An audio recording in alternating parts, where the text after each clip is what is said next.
Aktibong lumahok ang 47 opisyal at mga miyembro ng iba't ibang people's organization ng Nueva Ecija sa isinagawang Representative Assembly for Leaders of People's Organization sa San Jose City. Layunin ng aktibidad na lalo pang paigtingin ang samahan ng mga asosasyon at makabuo ng federasyon sa lalawigan. Sa ginanap na election of officers, nahalal na Pangulo si Primitivo Marcelo upang maging boses ng mga miyembro at maging tagapanguna sa kanila mga isusulong na aktibidad at programa.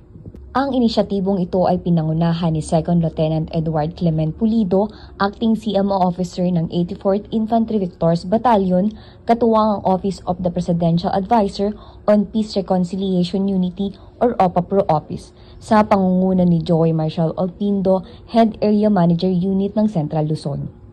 Isinagawa ang pagpupulong sa headquarters ng 84th IB sa Camp Major General Gatan, Barangay Santo Niño 2nd, San Jose City, Nueva Ecija. Mula dito sa San Jose City, ako si Aliyah Shabil J. Mercado, ang inyong pamilyang kaugnay.